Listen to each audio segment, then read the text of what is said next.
Hello everyone, welcome back to the channel. So since last night I have made like 4 flies and they've all been the same. I think they're gonna work really good, especially since where I live in northeast Missouri there isn't trout, but there is some pretty nice creeks that do have really good bluegill, sunfish, rock bass, smallmouth bass and stuff like that.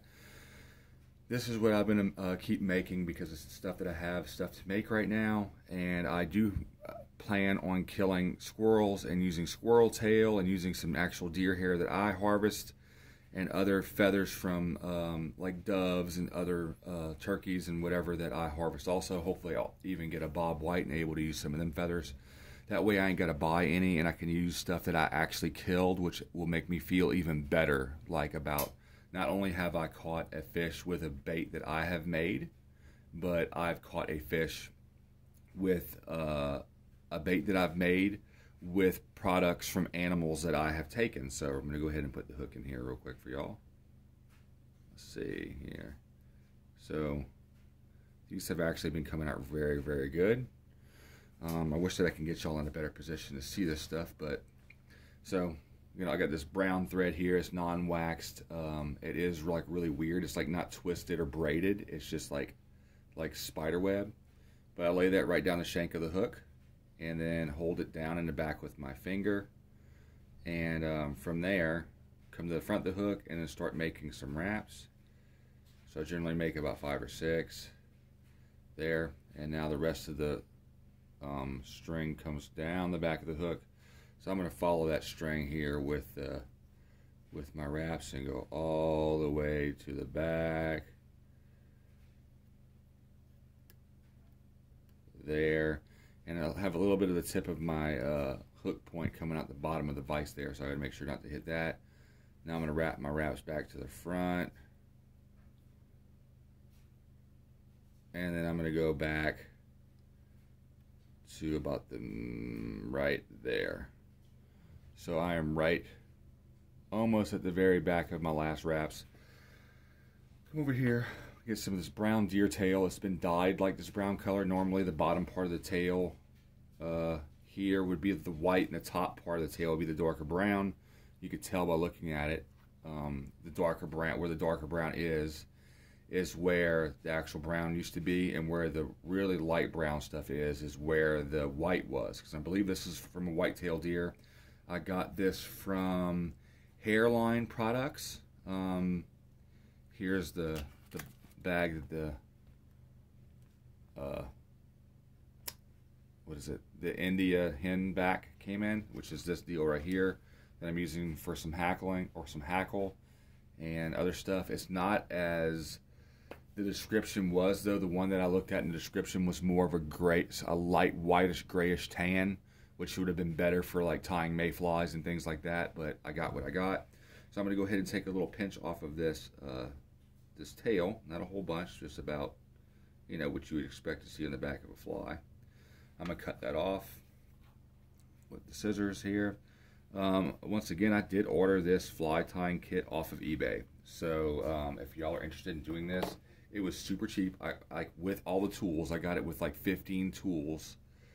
2 different thread holders slash thread dispensers, and also like different gauges and the whip finisher, which I don't know how to use yet. I'm not really super crazy about wanting to use it because I can just use half hitches and it's just as easy.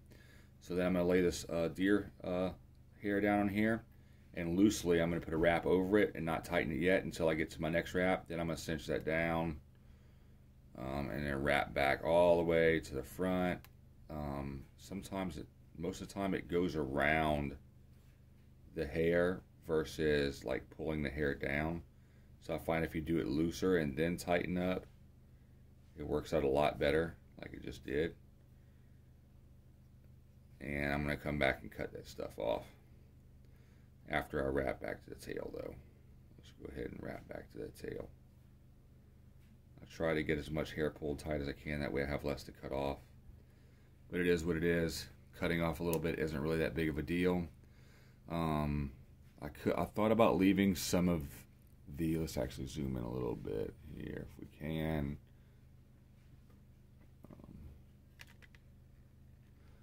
Wish I can get y'all at a better angle.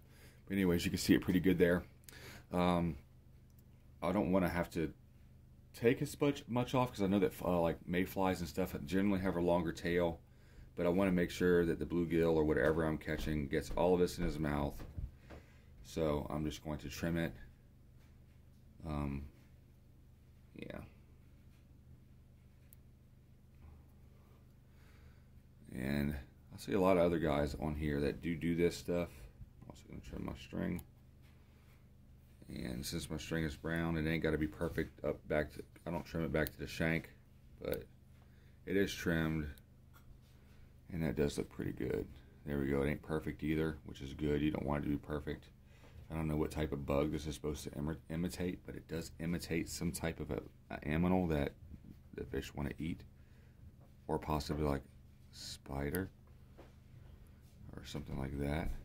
Hear my wife walking around upstairs. She's like in cleaning mode right now, and I have work tonight I go to work at 1:30, and then I get off early because it's like Memorial Day weekend, and so I'm also going to be off Monday because I'm guessing they're expecting us to be getting drunk or whatever, but I don't really drink, so every once in a while I'll drink something, but I've done enough of that whenever I was younger to not have to really want to be doing that anymore. And then I have this cream colored foam. Right there's the brand of the stuff I'm using.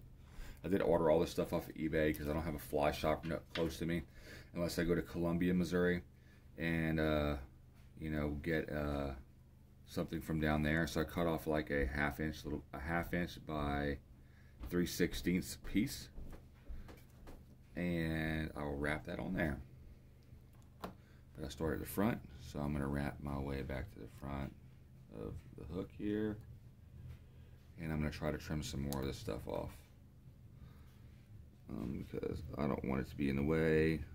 The flatter that my deal can lay, the better, because the foam, for y'all, those of y'all who didn't watch the last video, I'm not the best fly fisher, so getting a fly to land gracefully on the water, I know it's going to be harder for me. So putting the foam on there is going to add some flotation to make sure that the fly continues to float throughout the whole process. That way I don't have to use any of the fly drying stuff or constantly false casting to dry the fly off, which is where you go back and forth, back and forth, back and forth to get your fly nice and dry and then complete the cast. So I'm going to go ahead and lay this on there.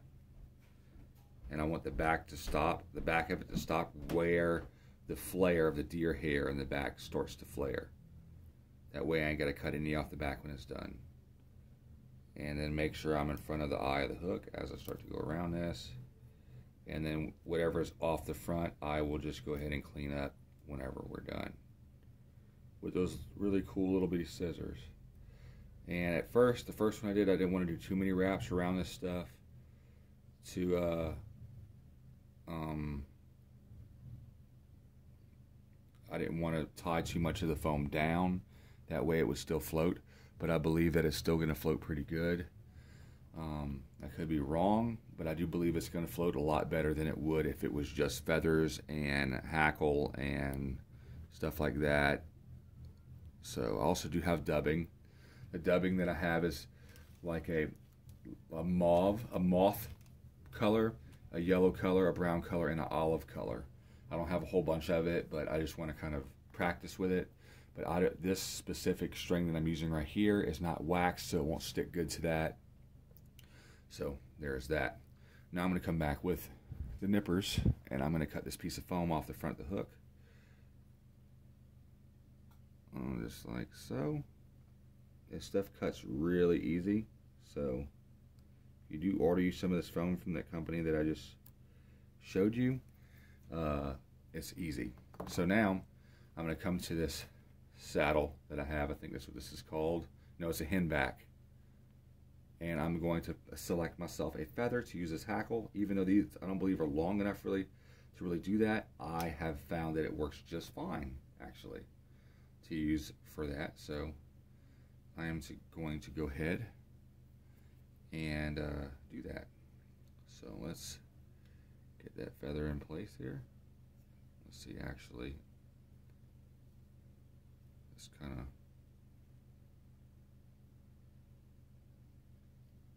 man.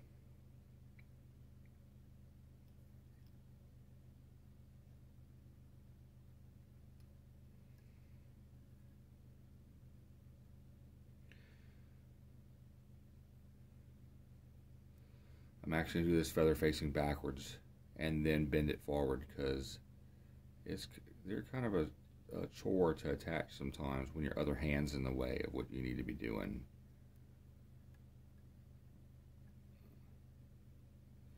Now I'm going to bend that feather forward,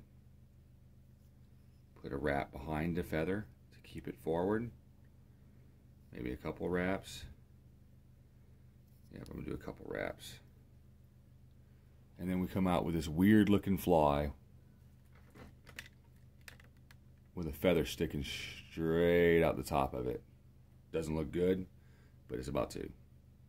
So since I'm behind it, I'm going to come behind it some more. This one is going to be the most, the other ones that I have made, I've put a little bit less where there's more of the foam showing, but it's okay. This is like my third one that I've made like this. So then I'm going to go ahead and tie this hackling on there. That's the bad part about the hackle, is I have big fingers, so it's kind of hard to get on there. Like I like it to be on there.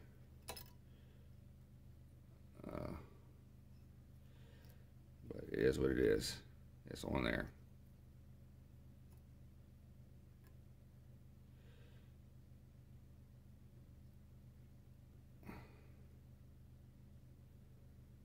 Yeah, I like that. All right. And then I'm going to take my fingers and push all that hackle back and then put a bunch of wraps in front of it to keep it looking this, uniform. This is the easy part because there's nothing in the way of you doing this. And then once you start getting your wraps on there, you can move your finger out the way. I wrapped it so that one feather is sticking up on the top and not on one of the sides, so I'm able to leave it there. I might actually pull it over a little bit this way and cinch it down there. Perfect. And I'm going to go over it a couple times. And now, half hitches. So put the line, okay, so since it's facing the hook, put your loop over the back and then put the loop over the head of the hook there. Do it again. I'll do this like 4 of these half hitches. Whip finishing looks super fast, but since I don't know how to do it, I'm just going to do these half hitches, and then later on, whenever I have a chance to, come back with a little bit of Loctite or super glue. Oops. Come back with some Loctite or super glue and put that right on top of that stuff so that stuff does not come off. Now, the fly's pretty much almost done. I'm going to go ahead and cut off my string here. Bam. I'm going to clean up the front of this hook a little bit. The eye of the hook. That is the hardest thing I find to do while you're doing this, is to keep that clear. And let's see if I can get a little bit of this stuff off the bottom.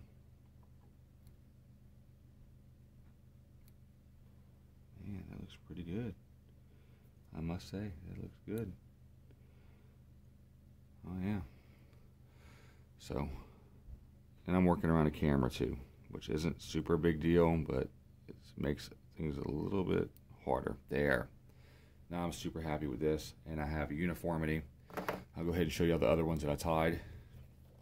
See how well that y'all can see them. So, they are these here. Also tied those two. Those ain't quite as good, but all these here look pretty much the same. So there's a cream color from the float, the light brown from the deer hair, and a darker brown from the hackle. And then also some of a little bit of a reddish brown from the threads. So, and that's exactly how this one looks here. I'm going to go ahead and unvise this one and see if y'all can see it a little bit better. Grab it by the hook. Yeah, I'm happy with that. Except on this one, you can't see the float as good, but that's going to do the job. So I'm going to make a video of me fishing with this stuff here pretty soon, actually. That way y'all can see that they work, and I believe this pattern is probably going to be a good pattern all the way around, pretty much for anything that I like fishing in the creeks, local conservation areas and creeks around here. So with the fly rod, since I'm not super proficient with it yet, I'm going to try to keep myself in a decently open place to do this stuff, and I think that's going to work better in my favor that way. But these flies, I find, do look really pretty good for what they are for me doing this. This is literally my 6th fly that I've ever made, and it looks good. So my wife is calling me, so I will talk to y'all later. As always, like and subscribe. See y'all next time.